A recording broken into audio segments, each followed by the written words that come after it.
I have been married for 15 years. This is my third marriage, my husband's second. We have children, not in common, all grown up. We live together, we earn about the same. We rarely quarrel. Leisure spend always together.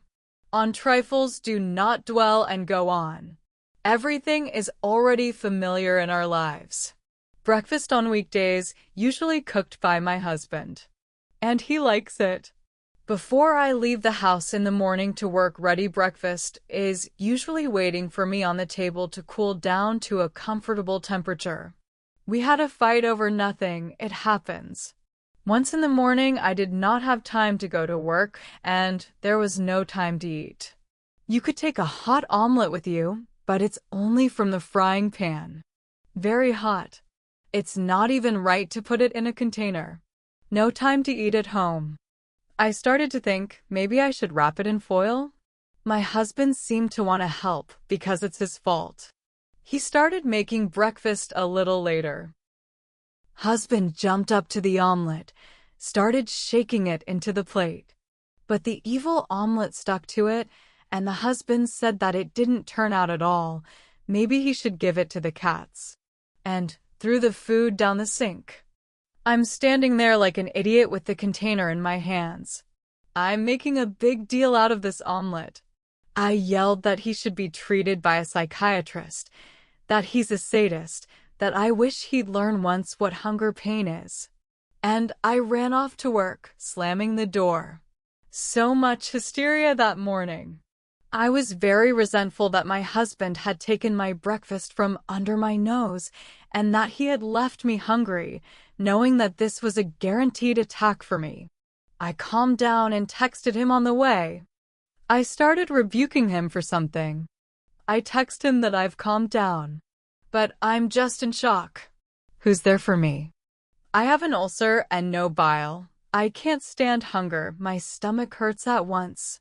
Severe pains with cramps. And you know it. I'm standing there, I want to take my food with me, and you take it right under my nose and throw it away. I'm left like a fool, hungry with my empty tray in my hands. Because I said I'm not eating now? Because it's hot, I won't have time. You don't even realize it's your fault if you're cooking. You're immersed in your resentment. I've got a lot of words on my tongue. It's scary to be around a man who could deliberately hurt me. It's doubtful, though. I don't think he's doing anything to harm me. Probably, and I am not right to be angry that my husband was late to make breakfast, and then freaked out in response to my dissatisfaction. The author's resentment is understandable and even fair. I realize already that my emotions from this resentment exceed the damage he has done. I was left without the promised breakfast. It is unexpected, but in response I so accused my husband of being sadistic, selfish, and something else. I realized that the damage wasn't done to me deliberately. It was just that my husband couldn't make an omelet on time, and he got a little mad. But I was so angry about the hungry morning, I sent thunder, lightning, and even curses at his head. My text message to him upset him. He sarcastically replied to me that I have an inhibited husband who prepares his wife's breakfast every morning, wondering what she would like to eat. Who, when he wakes up, first thing he does is run to make coffee so that it has time to cool down. Next to the husband who was told the last time his wife said, "Thank you," for making breakfast a couple weeks ago. I mean, he pointed out that I'm not grateful. And this self-centered, selfish asshole, after making coffee, makes an omelet because it's boring to eat the same eggs every day. And when the omelet is ready, he is told that he will not eat it, and then adds that there is no point in taking the omelet to work because it is hot for the container. At the same time, in the conditions of preparation of breakfast until today, there was no word about its sufficient desirable temperature, and everything was perfectly eaten before right after cooking. And here, of course, the emotions of an inhibited, selfish asshole take over. And he gets offended. And then they make him an additional hysteria so that even the concierge could hear, yelling absolutely obscene words, slamming the door, almost killing the cat, and after that he finally becomes very complex and very selfish. Anyway, my husband's response was hurtful. Even reading his response was embarrassing. And kind of felt sorry for him that I made so many claims. The husband apparently tried to explain that he was very offended by the epithets. My husband tried to explain that he tries every morning, although it is also difficult for him in the morning, that this morning he had already made coffee, but he was a little late with the omelet. He clarified that he didn't understand my intention to take the omelet with me. I read it and thought about it. I didn't answer.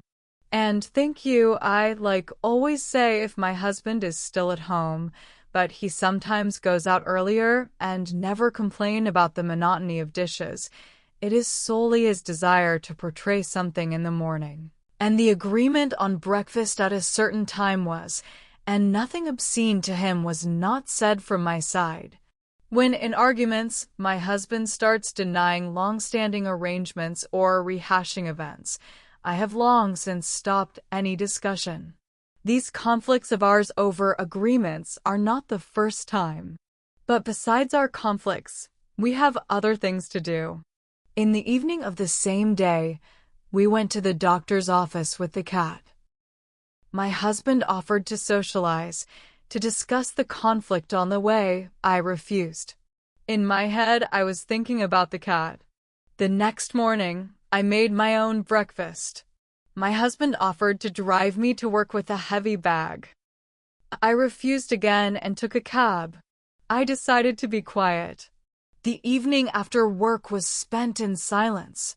My husband took a step towards dialogue and even a step towards reconciliation. He does not consider himself completely guilty and is not ready for remorse. He is ready to admit only part of the fault. Soon it was my birthday. In the morning, my husband yelled "Happy Birthday" to me from the hallway into the bathroom. I didn't respond. It was a strange greeting, his shout into the bathroom. There was a bouquet of flowers and an envelope on the living room table. Should I congratulate myself? Of course, I didn't react in any way to this still life. It turned out that I rejected his gift. In the evening we sat at work with the girls. I came from work by cab. My husband didn't offer to meet me. At home, my husband was sitting in the kitchen, preparing spicy food for tomorrow. I silently began to sort out the bouquets I brought from work. I didn't offer him anything. There was silence at home. My husband made his bed in the guest room. It's good, I sleep better that way. The next day we have mutual silence, each on his own. My husband again in the guest room. Maybe I'm wrong. Maybe I don't appreciate my husband's efforts. I'm the bad one. Well and okay, and me a quarrel. Everyone is alive. Nothing happened, and do not be dissatisfied. Not everyone in general cook breakfast. In extreme cases, you can throw in the garbage in the yard. If you do not take it with you, a man tried. Well, let the spoon is not for dinner. It is necessary so that without quarrels and not to offend anyone, it seems and not an event of world scale, but it grew into a big conflict, an unsuccessful breakfast. I never got a serious apology for the prank. He's offended by my silence. So I also yelled at him and insulted him. And then I responded to all his small steps towards reconciliation with hard ignoring. And now he is really offended. By the way, here, if someone is offended by me, and I do not consider myself guilty, I behave as usual. Do not pester, do not shine, but also do not break the usual flow of relations, realizing that soon everything will somehow subside. Husband first pulls with the clarifications and then goes into offense. I cannot understand what I do not see in this conflict, and how best to behave if really offended and do not want to communicate, but not included in the plans to bring everything to the absurd. Offense can be shown, but it must be done correctly. I took liberties. I let myself dump all the guilt on my obliging husband. But I must hold my tongue. We must make peace. It's ridiculous to quarrel over breakfast, or even the temperature of the dish.